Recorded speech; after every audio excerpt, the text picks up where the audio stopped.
So you're born on the cusp, or it's a run of bad luck, but it's bigger than us, it's bigger than love, and it's underhanded.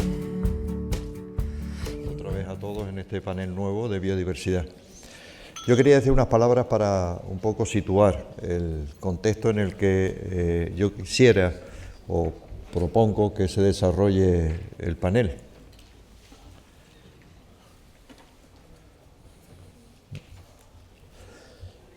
Bien, cuando hablamos de biodiversidad en el turismo, estamos hablando de uno de los componentes más importantes de la oferta extrahotelera o oferta complementaria. Es decir, hoy día no estamos hablando de transporte en este caso, que es otro segmento, ni estamos hablando del sistema alojativo, sino estamos hablando de lo que es la biodiversidad, que eso engloba lo que son los hábitats, lo que son los espacios naturales, tanto protegidos como no protegidos, y lo que son las especies protegidas o en vías de protección porque pueden estar impactando por el sector turístico. Y cuando estamos hablando de turismo en este aspecto, estamos hablando que un turista, el sector, puede impactar en el medio natural, tanto en los hábitats como en los ecosistemas o en las especies en concreto. Al mismo tiempo que la biodiversidad puede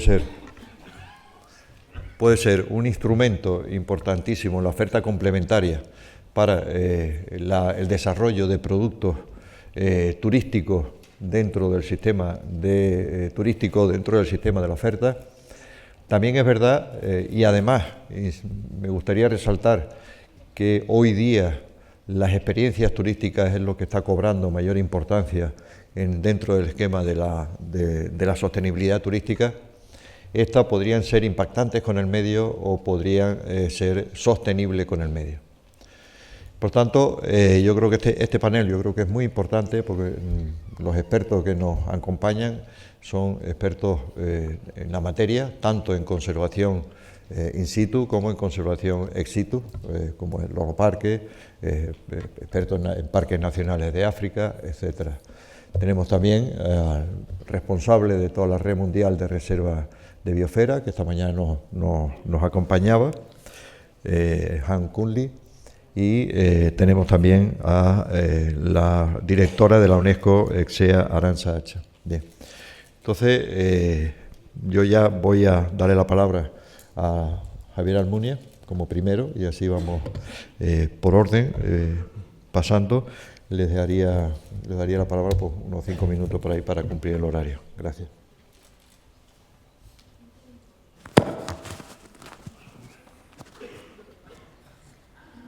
A ver, bueno, lo cojo así, gracias. Bueno, gracias, Tomás. En principio, desde el Europarque Fundación también queremos agradecer al Instituto de Turismo Responsable, al Consejo Global de Turismo Sostenible y al Gobierno vasco la oportunidad de participar en este foro y de hablar en este caso de biodiversidad y turismo.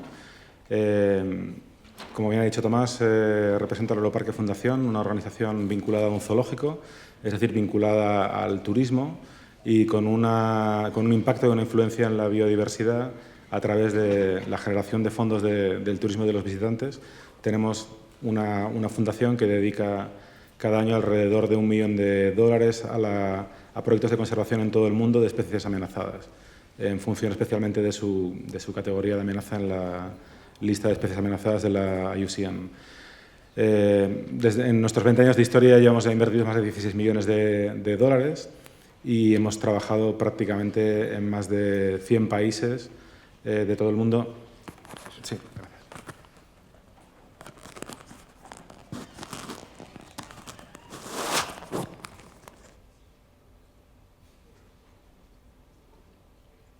Gracias. Y hemos participado en más de 100 países de todo el mundo con diferentes proyectos basados en estas especies. A la hora de discutir de turismo y biodiversidad, no voy a ocupar demasiado tiempo en mi intervención para poder luego debatir. Desafortunadamente, al contrario que ocurre con otros aspectos del turismo, los aspectos del turismo en la biodiversidad, muy pocos de ellos son positivos. Realmente, salvo la posibilidad de financiar parques naturales o la posibilidad de dirigir fondos de turistas, como en este caso hace nuestra organización, a proyectos de conservación in situ. No hay muchos más aspectos sobre la biodiversidad que se puedan considerar verdaderamente positivos del turismo. Sin embargo, y además hay que pensar que este tipo de trabajos son trabajos de mitigación. No estamos mejorando la biodiversidad, estamos intentando contener la erosión de biodiversidad a través de este tipo de acciones. Desafortunadamente, los aspectos más impactantes del turismo podrían ser quizá pues, el problema de la degradación y la reducción de los hábitats y la fragmentación de los hábitats. Es un impacto directo sobre la biodiversidad y que la expansión de la sociedad humana y evidentemente la sociedad humana asociada también a los viajes ha impactado en ese tipo de fragmentación y pérdida de diversidad por mera reducción del espacio que tienen los ecosistemas para poder desenvolverse, para poder tener el clímax de biodiversidad. También, por supuesto, las actividades turísticas en el medio, que si bien pueden ser una buena fuente de ingresos para poder hacer conservación, también deben evaluarse desde un punto de vista muy crítico, porque, por ejemplo, en el caso de los zoológicos tenemos 700 millones de visitantes al año. Esa cantidad de visitantes en lugares como safaris o reservas, o incluso safaris fotográficos o actividades de avistamiento de cetáceos, supondrían realmente un impacto sobre poblaciones naturales que hay que evaluar y hay que parametrizar muy bien y para poder determinar la capacidad de carga que tienen ese tipo de actividades. Y luego, por último, es la antropización de los ecosistemas. Verdaderamente hay lugares en los que no se pueden construir infraestructuras, como en el mar. Sin embargo, el efecto de antropización también está teniendo un impacto muy alto, por ejemplo, con el ruido, en el que actividades tan sostenibles como la generación de energía eólica en el mar puede también tener un impacto antropizante en el medio y puede tener un efecto sobre la biodiversidad. Por eso, realmente, la biodiversidad tiene que ser contemplada desde un aspecto completamente diferente. Incluso pensando en las cuestiones como el cambio climático, que es evidentemente también un impacto impresionante sobre la biodiversidad, incluso aunque pudiéramos llegar a depender única y exclusivamente de energía completamente verde, no energía fósil, está demostrado que el aumento de la energía, el aumento de nuestra capacidad de manejar recursos energéticos externos al propio ecosistema, lo que causa es una pérdida de biodiversidad. Entonces, todos esos aspectos hay que tenerlos muy en cuenta a la hora de valorar y de hacer sostenibles las actividades turísticas y la biodiversidad. Gracias.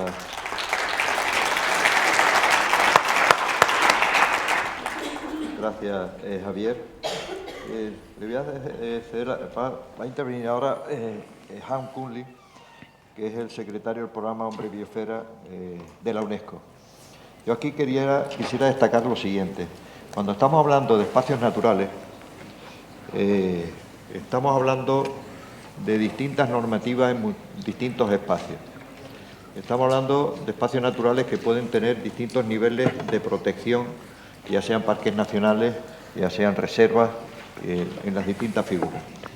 Ya en España hay en distintas comunidades autónomas una diversidad, hay más de 30 figuras diferentes de protección, que incluso el significado de una figura y otra se contradice. Es decir, hay regiones donde existen los parques naturales con una normativa y un significado diferente con otras regiones que existen también la figura de parque natural, pero que son diferentes. Con lo cual, para el turista, pues se complejiza un poco el tema, porque cuando va a un parque natural en X región y va a un parque natural en otra región, pues resulta que la normativa es diferente en los distintos niveles de protección. Si eso lo trasladamos a nivel mundial, todavía se complejiza mucho más el tema. Afortunadamente, la UICN, Unión Internacional para la Conservación de la Naturaleza, las figuras de espacios naturales las tiene categorizadas según los niveles de protección también. Pero no es lo mismo un parque nacional en Inglaterra que un parque nacional en España. El significado es diferente. Esto hace que haya una diversidad de normativa y de significado en los distintos regiones.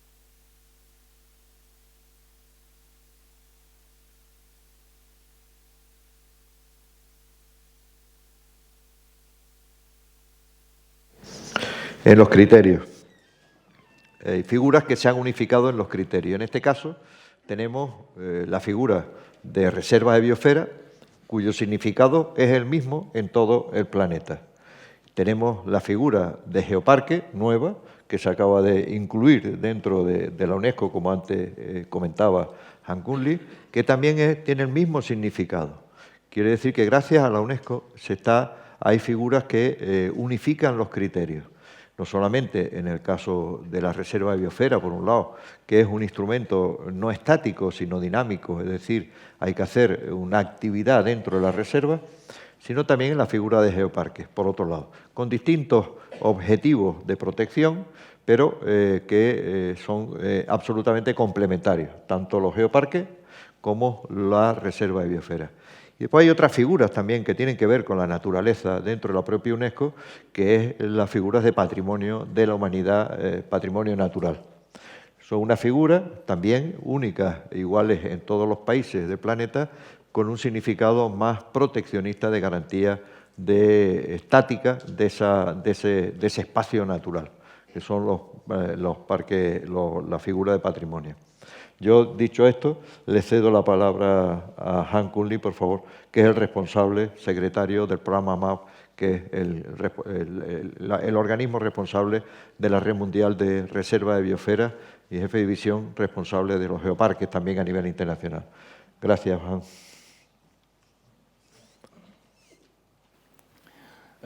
Thank you, Thomas, for this very important comments as the introduction, which I fully concur what you just said. Indeed, if we look at for colleagues who are familiar with the Biosphere Reserve nomination, designation, familiar with the World Heritage, especially the natural heritage and the mixed heritage properties inscription on UNESCO list, as well as the geopark, which is new now that in the system. These designations very often encompassing the different categories of protected areas into one system.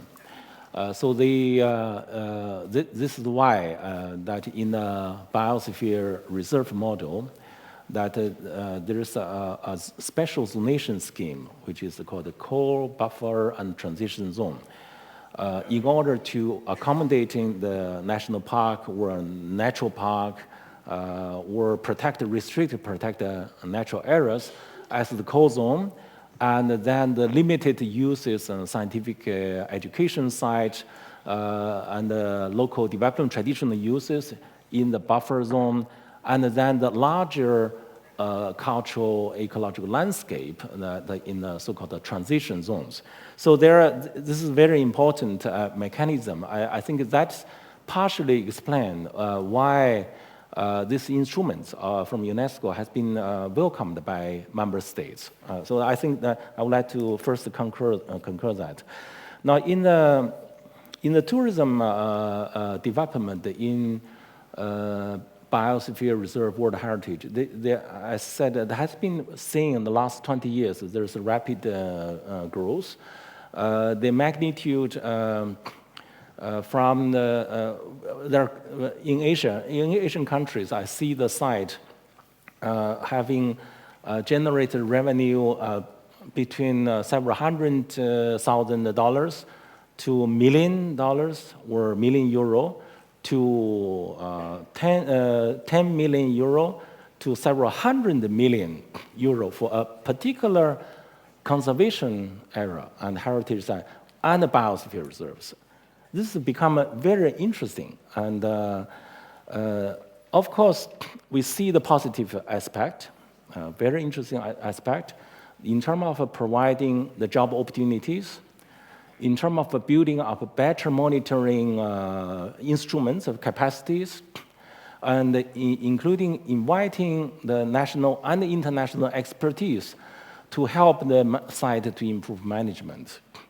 But of course, this big, the growing amount of income or GDP generated, because that also brings the concerns that if we are able to sustain the biological diversity. So that I think is in the previous the intervention I already mentioned this for UNESCO man biosphere, but also to a certain extent to geopark, to World Heritage. This is a new challenge. We have to look into it. Now I have a discussion with the executive secretary of CBD, and I understand that for CBD to meet the Nagoya, the Aichi targets, they need to see the convention become much stronger in the term of mainstreaming biodiversity into development agenda and upscaling it, so that biodiversity is not just limited to those protected special sites, but to become a development or sustainable development agenda. I think this is important because the biosphere reserves are indeed have this module that embracing the development component.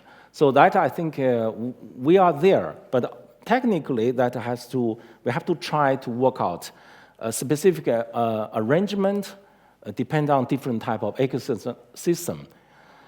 There's a very important element which I think some speakers previously mentioned, this interdependence of biodiversity and cultural diversity. I can mention a few examples. In Iran, when I was working in Tehran, Iran, after 30 years of silence, and Iran want to reactivate the MAP program and to identify new biosphere reserves, nominate. Two sites, Dana Mountain, the central Zagros Mountain, and the Tange Sayad, the two sites were identified. The way the government or scientific community has nominated the site was very much similar to 30 years ago. Scientific value, ecological value, and that's it. And so we have many discussions. We went to the field, and we advise the government to look at the traditional uses, the nomadic communities migrating across the mountain range and outside the mountain range. And because they know actually much better in many aspects than even scientists, how this interconnectivities of ecosystem, how these things have been functioning over the centuries and centuries. So not as isolate these two things, but take this into account. Dana Mountain was then, nomination was revised and made it, including the traditional nomadic tribal migrating road and for that. And I think from that, that was very much appreciated by UNESCO and MAP Council. And now I think Iran has started modifying its national law on the conservation, recognizing the traditional uses, nomadic communities in this. So this very much related with this integrated issue, but eventually for the tourism development, that will not only just focus on a particular mountain or forest area, but to intervene with, engage with the community in a much larger cultural landscape. That is one point. A second example is my own country. In 2005, I was invited by the government to see the feasibility of one biosphere reserve World Heritage nomination in Altai mountain range. It's a beautiful mountain, beautiful lake, extraordinary. And they have done a lot of the good work to control the restaurant development, hotel development, the use of the buses to access to the area has to be natural gas bus, and not everybody can come in. All this were good. But then one thing which shocked me, they say, in addition to improve the management, we will stop the migratory of the tribal people to come in, the Kazakh, the communities. And I said, why? Why is that? Yeah, because, they have the herbs, the grazing, the lambs, the goat, and that will destroy the vegetation environment. I said, no, this is totally wrong. And this, I think, is similar to Höhen biosphere in Germany. This landscape is so extraordinarily beautiful. It's because the centuries by centuries, this kind of traditional use is a combined result. If you take that out, you will see the growth and the change of the landscape and ecosystem. So these two examples, I think, shows that the ecological integrity and the biodiversity has to be linked with the cultural diversity. I think that is the first point I want to mention. And secondly, I think to make it better biodiversity conservation, including the tourism, that the scientific community have increasing duty to do. To advise the government, the private sectors, what to do and what not to do. And there are infrastructure development, airport development, road development, hotel development that bring in the fragmentations and impact, which are often overlooked, and not to mention the impact to the local community, the peoples, the language, culture, and so on. And we have to see for MAB, if this, what we call the sustainable tourism, or responsible tourism, can be really a dynamic component in the so-called green economy or green society development. Not consuming the green, but really an economy that is really green and sustainable. So that, I think, is important. For that, we need to look at the energy aspect, the food supply, and of course, the opportunities, sharing the opportunities and the benefits with the people. Lastly, I just want to take the opportunity to inform you, in Shanghai, in 3 weeks' time from now, we are going to make a UNESCO MAB workshop on the labeling of the products and services from biosphere reserves. I just saw that the presentation called the Biosphere Destination is a beautiful design. Actually, yesterday we were talking, the idea is very similar. We hope that we could, UNESCO could instrumentalize some tools for member states, for the communities, to empower themselves, promoting their identity, their value, and the local food value, local cultural value, product value, and the service value. But as the intergovernment, as UNESCO is the UN, there are difficulties in dealing with this because that's start touching the boundary of economic marketing, commercialized activity. So we needed to have special policies on that.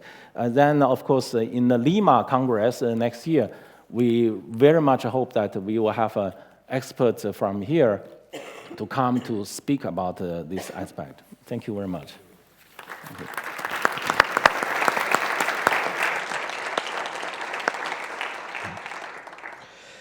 Bien, ahora va a tener la palabra Juan Carlos García Paz y Miño, director de conservación de World Wildlife Fund de Ecuador, viene en representación de la World Wildlife Fund. Yo quería solamente hacer un comentario, es decir, conocemos todo lo que es la World Wildlife Fund, la gran fundación internacional que una de las más antiguas, más fuertes, más preocupadas por la conservación a nivel internacional, con mayores aciertos. Y lo que sí quería comentar, yo mi doctorado lo hice con la ayuda de la World Wildlife Fund en Venezuela, es decir, pero yo quería comentar un tema que es que se fundó en España. Es decir, la World Wildlife Fund se fundó en España para comprar el Parque Nacional de Doñana, la estación biológica de Doñana, no lo olvidemos. Es decir, cuando José Antonio Valverde hizo Doñana, el Parque Nacional, la desembocadura de Guadalquivir, para poder protegerla se reunieron una serie de personas, de entidades, que pusieron los fondos para comprar ese territorio y así se fundó la World Wildlife Fund. Después ha cobrado, lógicamente, una importancia mundial muy grande, pero que sepamos que el empiece y el porqué fue para preservar un espacio natural en el territorio español. Y después se desarrolló el Parque Nacional, etcétera, etcétera. Estoy hablando del año 64-65. Juan Carlos, cuando quiera. Bueno, Gracias. muchas gracias. Buenas tardes. Primeramente agradecer la invitación. He viajado larga distancia para estar aquí. Es un placer poder compartir la experiencia nuestra en Galápagos, sobre todo en turismo. Quisiera empezar con algunos antecedentes de nuestra presencia en Galápagos, nuestro trabajo en turismo. Nosotros como WLF, la primera acción que tuvimos en Galápagos fue en 1962, una vez que se declaró el Parque Nacional, sin presencia física en el archipiélago, pero con acciones esporádicas, siempre asesorando al gobierno ecuatoriano. Ayudamos a crear la Reserva Marina entre 1996 y 1998, y a partir del 2004 hemos tenido presencia en una pequeña oficina que ha ido creciendo. Al momento tenemos 13 personas ahí. Trabajamos en turismo desde el año 2008 realmente. Yo, antes de explicar nuestro trabajo, quería poner en contexto la principal actividad económica en Galápagos, que es el turismo. Hay una correlación muy directa entre el crecimiento del turismo y también el crecimiento de la población. Yo creo que no muchos de ustedes conocen, pero en Galápagos hay al momento 4 islas pobladas y una población de 35,000 personas. Solo para mostrar esta correlación, en 1980 había 5,000 personas y apenas 17,000 turistas. En el 2010, 30 años más tarde, tenemos 25,000 personas y 173,000 turistas. Y al momento, este año, vamos a pasar los 225,000 turistas. Entonces, nuestra hipótesis de trabajo siempre ha sido que a más turistas hay más migración, y a más migración hay más apertura geográfica. Y a más apertura geográfica hay más vulnerabilidad desde el punto de vista de la biodiversidad. Un ejemplo claro en las Galápagos es el tema de las especies invasoras, ¿no? Tenemos mamíferos, reptiles, aves, flora como la mora, la guayaba, que han invadido porciones importantes de la parte terrestre. Debido a estas amenazas, como ustedes saben, el año 2007 Galápagos fue puesto en la lista de patrimonios en peligro. El gobierno ecuatoriano obviamente quería atender esa preocupación y nos invitó a WLF a que asesoremos y trabajemos en generar alternativas a ese modelo de turismo que estaba desarrollándose. No solo el turismo eran las amenazas, también estaba, como mencioné antes, la migración, las especies introducidas y otros factores antropogénicos. Entonces nosotros trabajamos desde el 2008 con el gobierno, 2008, 2009 y hasta finales del 2010, en desarrollar lo que se llama un nuevo modelo de gestión del turismo en Galápagos, basado principalmente en los principios del ecoturismo. Se logró la aprobación formal luego de un proceso en las 4 islas de socialización altamente participativo que nos demoró casi todo un año. El Ministerio de Galápagos, que es el Consejo de Gobierno de Galápagos, y la Gobernación de Galápagos lo aprobó formalmente a través de un acuerdo ministerial, y desde enero del 2011 existe este nuevo modelo de gestión que tiene 4 componentes. Voy a mencionar algunos logros y proyectos y actividades que hemos desarrollado desde enero de 2011 en estos 4 componentes. El primero, obviamente, es el de gobernanza, que, como ustedes se imaginarán, es bastante complicado. En Galápagos hay 4 islas pobladas, 3 municipios, 7 juntas parroquiales, 60 instituciones públicas, 4 ministerios, la Armada. Entonces, lograr una gobernanza que piense a largo plazo en el manejo del turismo ha sido un reto, y obviamente nosotros comprometidos ya desde 2011 seguimos trabajando en eso. Hay unos consejos cantonales de turismo, en comité técnico provincial, al cual nosotros asesoramos. Entre los primeros logros de la implementación del modelo fue desarrollar un observatorio de turismo. Galápagos tiene el primer observatorio de turismo del Ecuador, que empezó a funcionar desde junio del 2011 y funciona hasta la fecha. Claro que ha tenido altos y bajos de financiamiento, porque el observatorio es manejado por el Ministerio de Turismo, que recibe un presupuesto del gobierno central, y hemos asesorado en implementar la metodología, en entrenar y generar capacidad local, y sobre todo desde el enfoque de turismo y biodiversidad en generar indicadores del monitoreo del impacto del turismo sobre especies emblemáticas, nuestros objetos de conservación, tortugas marinas, tiburones, rayas, pingüinos, lobos, etc. Ese es nuestro aporte al Observatorio de Turismo, que, como digo, tiene una página web, lo puedo compartir después, y que funciona hasta el momento. Entre las actividades también que nos enfocamos los primeros años de implementación fue el tema de buenas prácticas. Al inicio esto se pensó como una certificación, pero el destino en sí no estaba listo. Ayudamos a desarrollar buenas prácticas que obviamente incluyen temas de calidad de servicio, etcétera, pero nuestro enfoque como WLF fue promover el desarrollo de buenas prácticas hacia el lado ambiental, hacia el lado de la gestión ambiental y hacia el lado obviamente de la interacción entre el turista y el visitante con esa biodiversidad. Nos hemos enfocado mucho en el tema de reducción de huella, sobre todo en lo que tiene que ver con uso y manejo de agua, suelo, energía, y sobre todo en temas de generación de basura, que es un reto bastante importante, ¿no?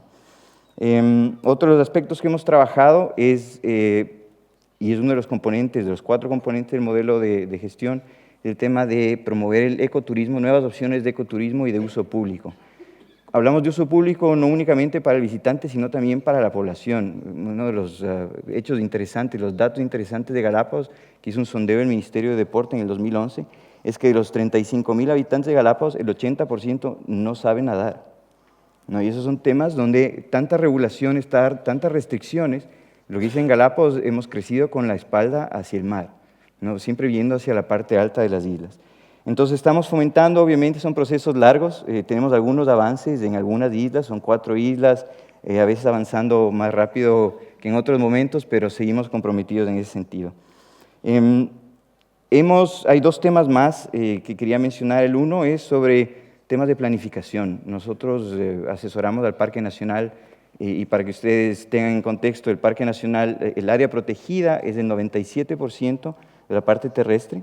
Las islas tienen 7,000 kilómetros cuadrados, solo el 3% es la parte habitada, ¿no? Y el 100% de la reserva marina es un área de conservación. Y estamos hablando, para que tengan también en contexto, la reserva marina de Galápagos es del 50% del territorio continental ecuatoriano. Entonces, 143,000 kilómetros cuadrados de reserva marina es un reto muy grande de manejo, de monitoreo, de control y vigilancia. Existe un plan de manejo desde 1998 y lo actualizamos en el 2014, donde se integraron conceptos de uso público, de ecoturismo, de manejo de la biodiversidad, del enfoque ecosistémico y del valor de la naturaleza también, vinculando el tema de economía y biodiversidad. Y en ese sentido, nuestro rol en Galápagos como asesores técnicos de los tomadores de decisión es generar información.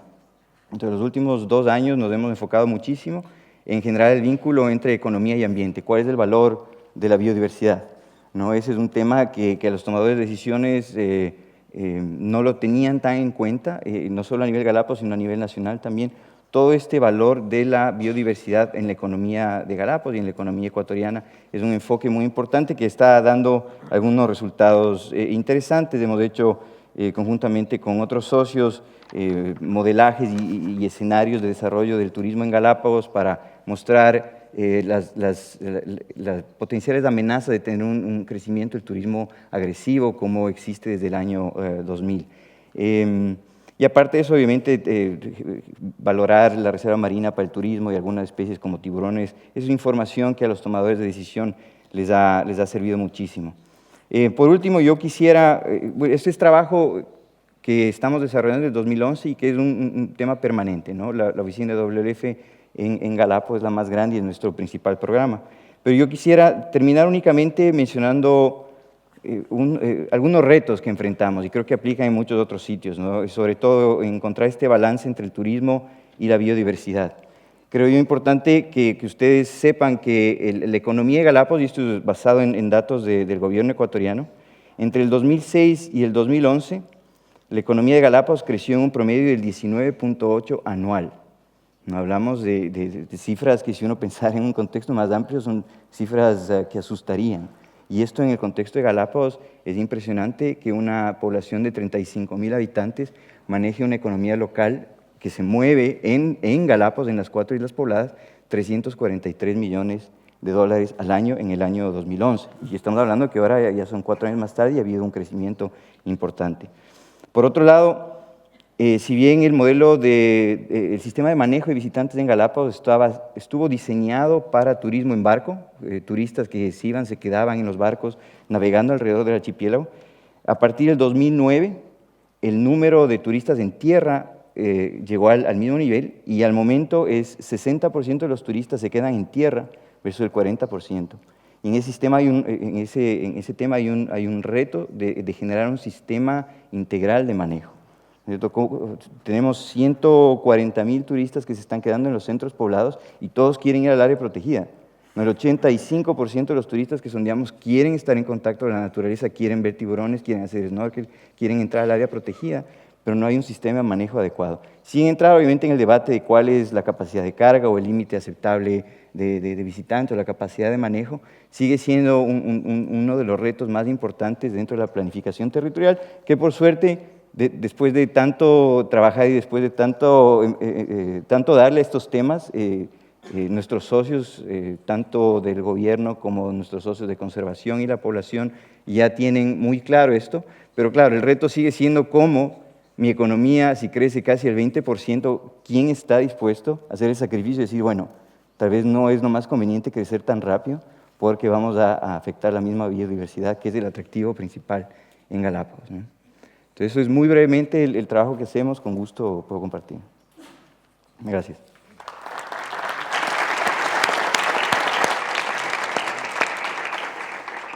Muchas gracias, Juan Carlos. Ahora tiene la palabra Arantxa Hacha, directora de UNESCO Etxea, que es el Centro UNESCO del País Vasco. Yo aquí quería comentar que bueno, los centros UNESCO dependen de la Comisión Nacional de UNESCO también y están relacionados con UNESCO en cuanto a que tienen que seguir los principios de UNESCO. Aquí en el País Vasco existe una reserva de biosfera y un geoparque. La reserva de biosfera yo quisiera destacar porque es la primera de España que tuvo una norma por ley, que es importante, es decir, a nivel internacional fue una de las primeras que tuvo una norma específica de figura de protección. Ya hoy día están dentro de la legislación española a partir de la ley básica del 2007, creo que fue, y después se referendó en el 2009, el que están ya reguladas igual que los geoparques dentro de la legislación española de espacios naturales, antes no. Pero se adelantó. Urdaibai fue, no estando regulada por la legislación española, se adelantó en una regulación legal por ley y fue un referente muy importante en aquella época, estoy hablando de los años 80, por ahí, 80 y largo, ¿no? Fue muy importante esa regulación y el buen hacer, además de la reserva de biosfera a lo largo de toda la historia, es decir, de todo su desarrollo, etcétera, etcétera, ¿no? Cuando quiera, Arantxa. Muy bien, muchas gracias, Tomás, y muchas gracias por la invitación. Para mí hay un tema muy importante cuando hablamos del turismo sostenible en relación con la biodiversidad,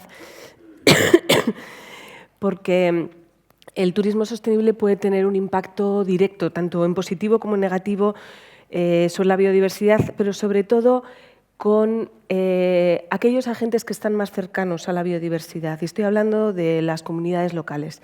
Estoy hablando de los dueños de las tierras, de comunidades locales que viven de la explotación de recursos naturales y que, dependiendo del enfoque con el que se trabaje, dependiendo de la percepción que se tenga, pueden acercarse más o menos a conceptos de sostenibilidad.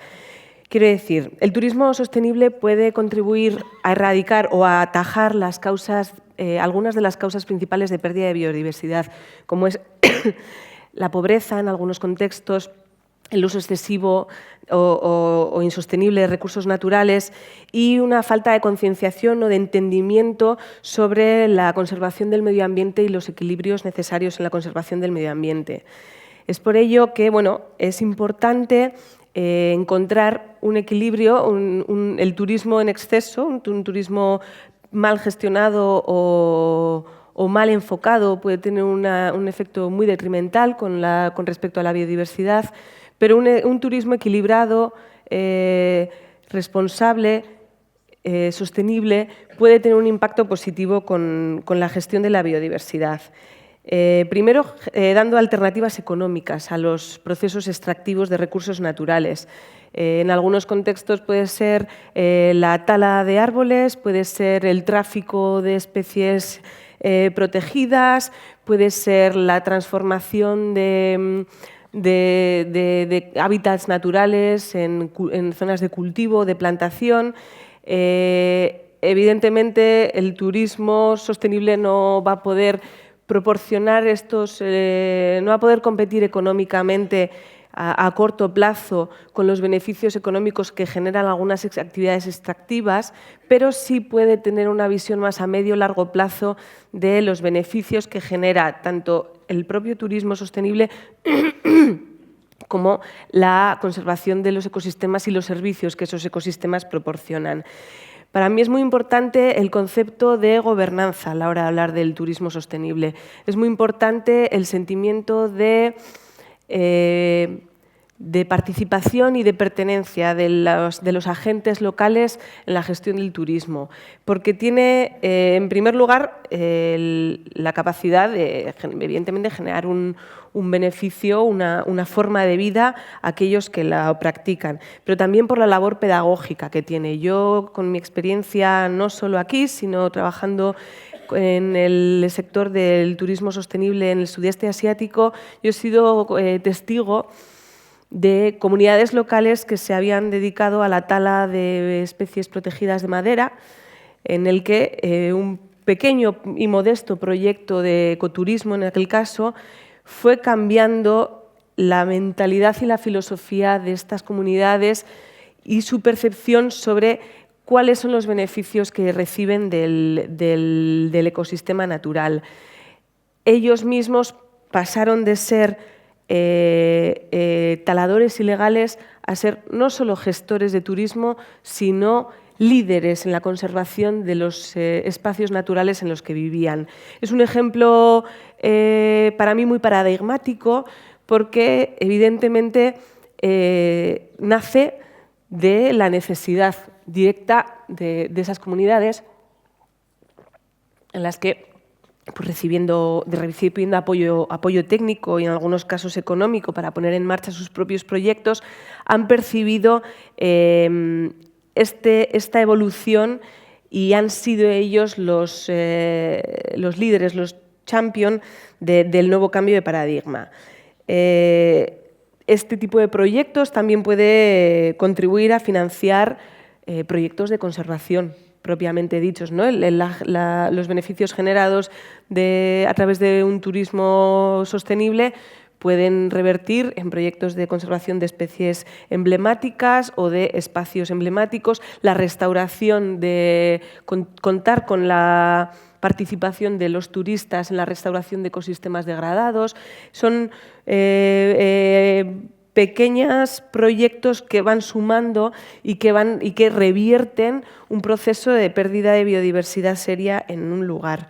Creo que también es interesante, por otro lado, tener en cuenta en otros contextos, como puede ser en un contexto europeo, donde la despoblación rural es un problema serio, es un problema social y económico, pero también es un problema medioambiental, porque el abandono de las prácticas agrícolas más o menos tradicionales, pero bueno, el abandono de las prácticas agrícolas a pequeña y media escala deriva en una pérdida de los paisajes tradicionales, deriva en una pérdida de especies asociadas a esos paisajes tradicionales y que con el turismo sostenible y el turismo rural se puede reactivar esa economía rural en la que se base en parte en los beneficios generados en el turismo, pero también en esa diversificación que permite el turismo, ¿no? La diversificación a través de productos locales asociados a razas locales, ganaderas, por ejemplo, que en muchos casos están desapareciendo y que pueden fomentar una reactivación no de un modelo rural y agrícola de hace 50 o 60 años, sino de un nuevo modelo, de un nuevo modelo neorrural, neoagrícola. Y creo que eso es un modelo interesante que, de una forma igual no sistemática, pero sí puntual, se está dando a lo largo, por lo menos a lo largo de Europa, que es donde yo conozco, y que también revierte en este proceso pedagógico tanto del turismo o del turista como de las comunidades locales de poner otra vez en realce el valor del medio natural, de los servicios de lo que los ecosistemas del medio natural nos proporcionan. Evidentemente, hay una necesidad de sistematización, una necesidad de regulación en el uso de estos recursos naturales, en el tipo de actividades y dónde se realiza, y en ese sentido el concepto y el modelo de las reservas de la biosfera, como bien ha dicho Chun-Li, a mí me parece que es muy interesante porque a través de un sistema de zonación se van regulando los usos de más o menos intensidad o de más o menos impacto a lo largo de un paisaje, que permiten el disfrute de ese paisaje, por tanto de los visitantes como de las propias personas que interaccionan en ese paisaje, y que permite la generación de una riqueza económica, social, ambiental y cultural. Por terminar, me gustaría también destacar, y ya esto no es asociado exclusivamente a la relación entre turismo y biodiversidad, pero sí hablamos de turismo sostenible y las Naciones Unidas acaban de adoptar una nueva agenda de desarrollo sostenible hace 2 meses, en la que se han establecido 17 objetivos de desarrollo sostenible aplicables a todos los países, a todas las sociedades, y que me parece interesante analizar un poco más en profundidad o reflexionar el papel que turismo puede jugar con esta nueva agenda. La nueva agenda habla de erradicación de la pobreza, habla de salud, de educación, energías renovables y sostenibles y accesibles, habla de la protección y gestión de ecosistemas marinos, de ecosistemas terrestres, la generación de trabajo decente y crecimiento económico. Me parece que un turismo sostenible, bien entendido y bien regulado, tiene mucho que contribuir a esta nueva agenda en términos de gobernanza, en términos de paz, justicia y de entendimiento entre las sociedades. Muchas gracias. Gracias, Arantxa.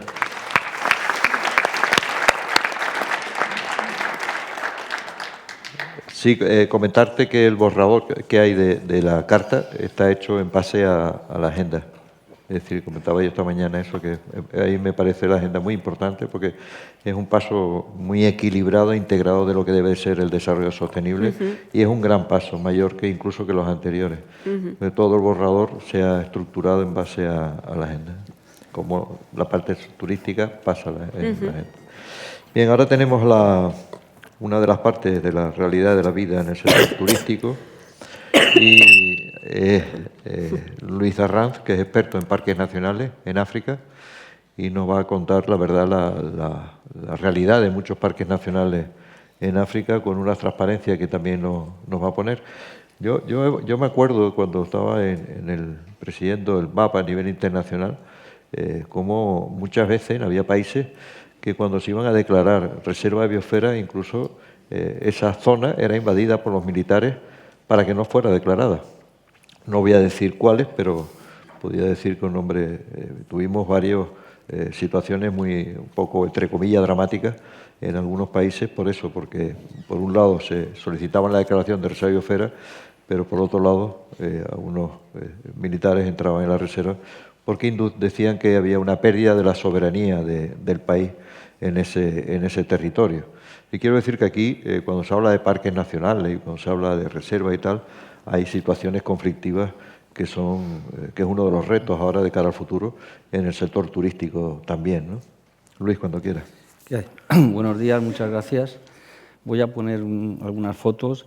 Lo primero, gracias por la invitación, para participar en esta reunión.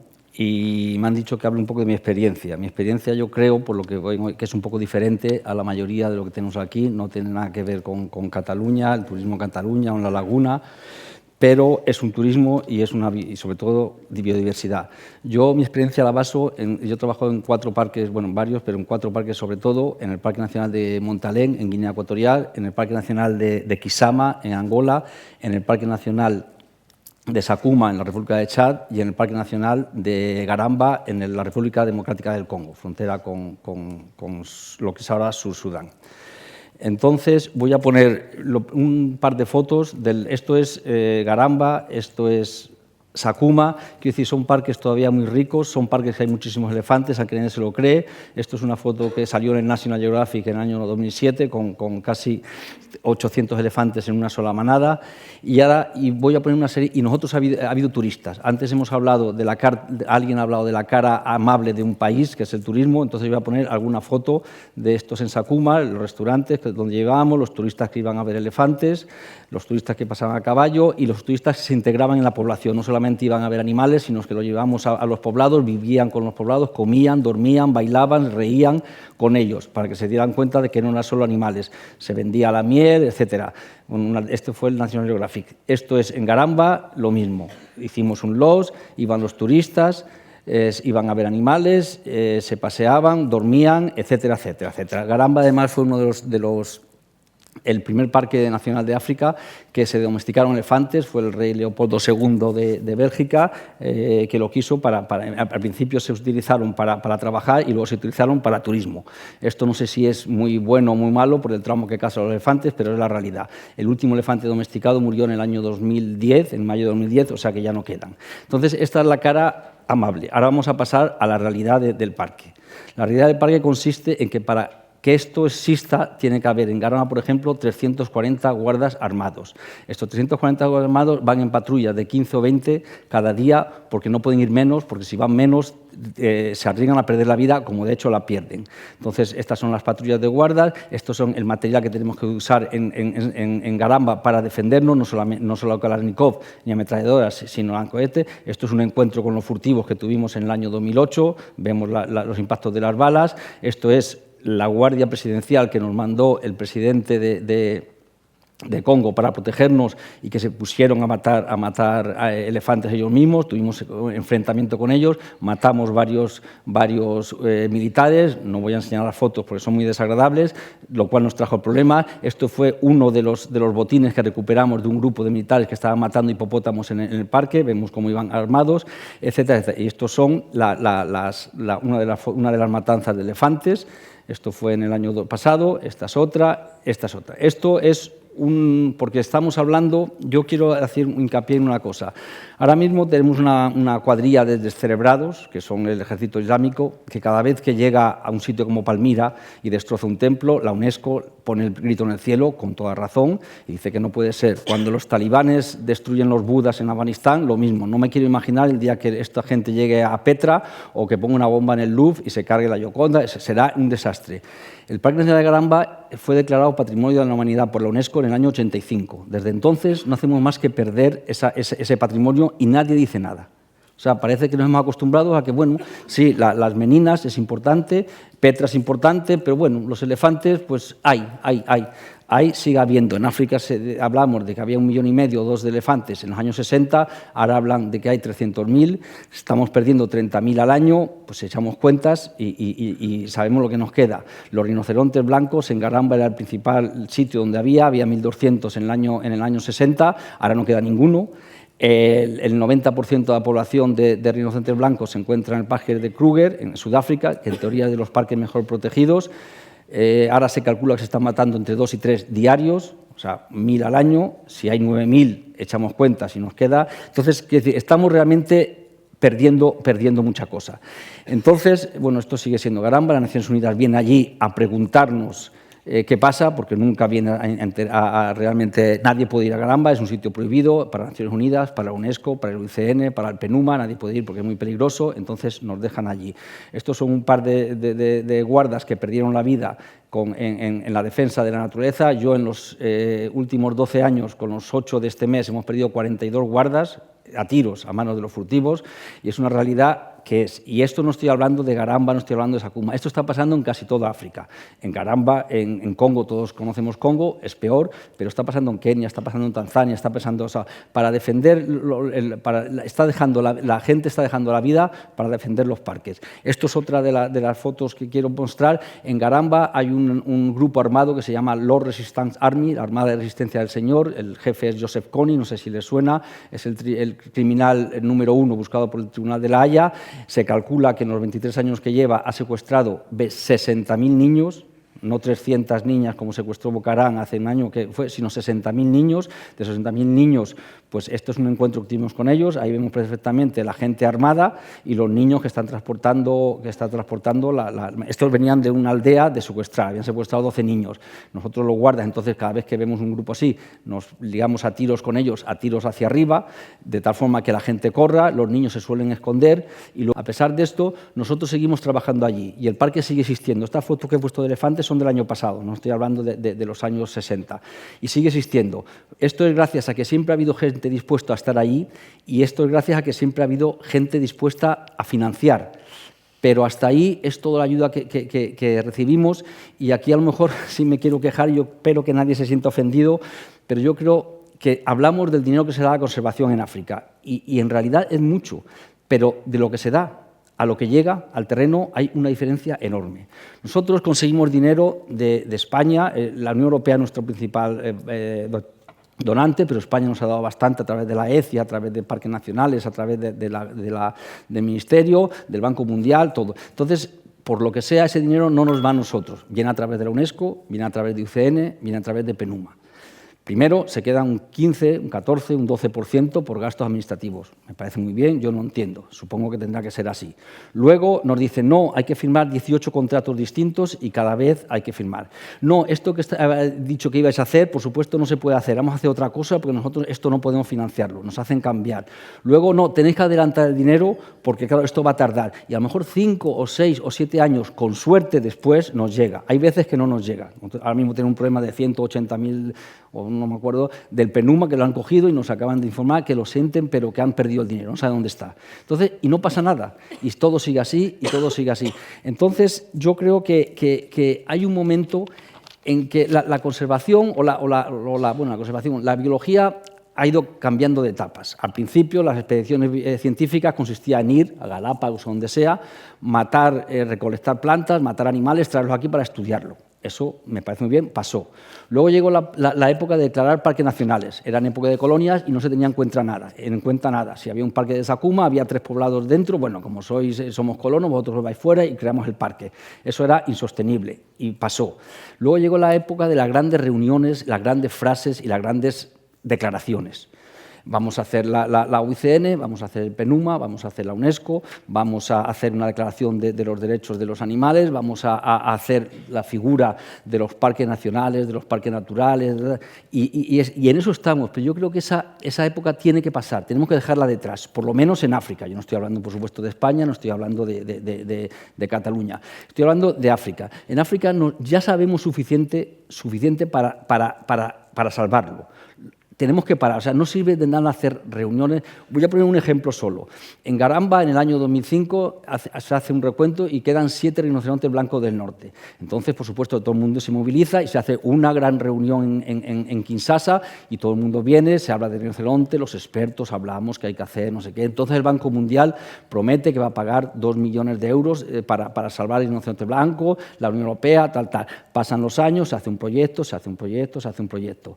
En el año 2007 desaparece el último rinoceronte blanco del norte de Garamba y en el año 2009 nos llegan los 2 millones para salvar el rinoceronte blanco de Garamba. Entonces, quiero decir, pero esto nos podemos reír, pero es la mayoría de los casos, es la mayoría de las veces. Es mucho bla bla, mucha reunión, mucha historia y a la gente que estamos en el terreno no nos hacen caso. Hay otra cosa que yo he tenido problemas con la UICN, es decir, pero ¿por qué seguís en Garamba? Allí no vale la pena, eso está perdido. Primero, por ahora no está perdido, se puede perder, pero segundo, lo que nos tenemos que dar cuenta es que ahora nosotros nos estamos jugando, los guardas, sobre todo, y están perdiendo la vida para defender esos elefantes. Pero el día que los elefantes desaparezcan de Garamba, los furtivos no se van a quedar ahí, no van a decir, bueno, hemos acabado. Se van a ir a Kenia, se van a ir a Tanzania, se van a ir a Botswana, donde hay muchísimos elefantes, hay que matarlos porque hay muchísimos, y va a desaparecer todo. Ya se están llevando rinocerontes ahora mismo de Kruger a Australia y a Estados Unidos porque piensan que es la única forma que se salve la especie, en Australia, porque en África está muy difícil. Entonces, vamos a cambiar esa mentalidad y vamos a empezar a trabajar. Yo creo que para conseguir la conservar, hace falta 3 requisitos imprescindibles. Uno es medios. Medio es dinero. Material, humano y material. Lo que pasa es que cuando hablamos de medios humanos es muy fácil, hace falta gente válida que vaya. Cuando vamos de medios materiales, ahí llega el problema. Quiero decir, yo soy director del parque y a mí me pregunta la UNESCO, ¿qué necesita? Yo necesito, lo siento, 140 Kalashnikov y 20.000 balas para que la gente se entrene y vaya. Ah, no, eso es imposible, nosotros no podemos. Entonces voy a la UICN, lo mismo. Voy a la Unión Europea, lo mismo. Entonces, nadie. Entonces, ¿cómo puede comprender alguien que yo puedo mandar los guardas al bosque a enfrentarse contra furtivos que van armados sin armas? Es que yo he perdido 42, pero podría perder muchísimos más. Entonces, eso es lo que hay que cambiar la mentalidad. Si yo pongo el ejemplo, estamos hablando del Museo del Prado, en Madrid, y un señor va a robar las meninas, porque le hace ilusión tenerla en su casa. Igual que al señor le hace ilusión tener una figura de marfil, le puede hacer, a mí me hace ilusión tener las meninas en mi casa. Entonces voy a cogerlo. Y me dice el guarda, mire, no puede llevársela. Entonces yo saco una pistola y digo, me la voy a llevar. Lo lógico es que el guarda, el policía, saque otra pistola. Si yo insisto, haya un tiroteo, me mate y se vaya. Y las meninas se quedan allí y todo el mundo lo encuentra normal. Cambio con los elefantes, no. Los elefantes, no. Protegerlo, o pagamos uniformes, o pagamos aviones, pero armas no. Entonces, ¿quién tiene que pagar las armas? No se sabe. Entonces, el segundo requisito que hace falta es tiempo. Otra cosa que estamos todos engañados. Vamos a defender Sakuma o Garamba. Venga, vamos a dar un proyecto para 4 años. Entonces, 4 años, compramos uniformes, compramos y salvamos. Y el número de paramos o medio paramos la caza de elefantes, los hipopótamos suben un poco y tal. A los 4 años, no, lo siento, el proyecto se ha acabado. ¿Ahora qué vamos a hacer? Pues ahora hay que hacer otra burocracia. Durante 2 años no tenemos. Entonces, todo el trabajo hecho en 6 años se ha hundido a cero. Y dentro de 2 años volvemos a empezar. Yo creo que todo el mundo conocemos África y sabemos que en los próximos 4 años África no va a cambiar. No va a cambiar, Congo no va a cambiar, Chad no va a cambiar, Guinea no va a cambiar.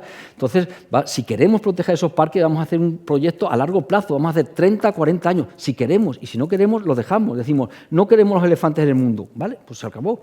Pero no tengamos a la gente dando la vida para defenderlos, engañándolos, diciendo que vamos a defenderlos, cuando dentro de 4 años un señor en Bruselas, en Londres, en Nueva York, va a decidir que no, que vamos ahora en vez de proteger Sakuma vamos a hacer una carretera o vamos a hacer un hospital. Yo creo que todo se puede hacer. Nosotros, de hecho, yo creo que los parques nacionales en África son un elemento de paz. Nosotros hacemos hospitales, hacemos escuelas, hacemos carreteras. En las últimas elecciones de Congo fuimos nuestros guardas los que aseguraron la votación, las urnas. O sea, hacemos de todo, pero es que cada vez nos piden más cosas. Yo creo que proteger, y se voy a poner un último ejemplo y acabo.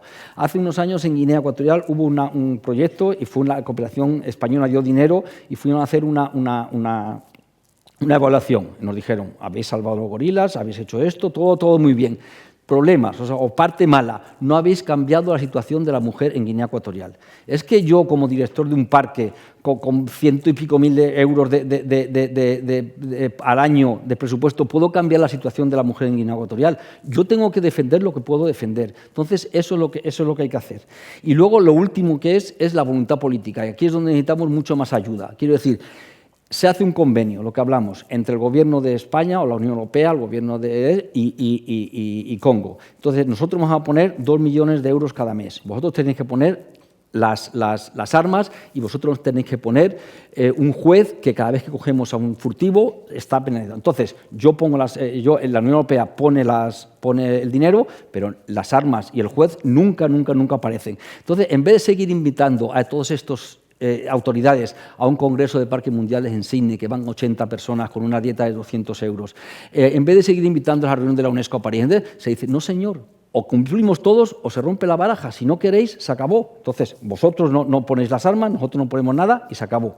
Pero si nosotros ponemos, vosotros ponéis. Eso yo, como director del parque, no lo puedo conseguir, pero la UNESCO, la UICN, Unión Europea, sí pueden. Lo que pasa es que miramos por otra parte, es más fácil decir, bueno, vamos a llevarnos bien, vamos a invitarle, vamos a cenar, hablamos, grandes palabras, por supuesto, todo el mundo que viene aquí de África va a decir que va a proteger, la verdad es que no está protegiendo. La verdad es que esto es una guerra que la estamos perdiendo. Entonces, solamente 2 cosas, la mala noticia es que la estamos perdiendo y la buena noticia es que todavía estamos a tiempo de hacer algo, pero muy poquito. Pues lo siento, muchas gracias. Gracias, Luis.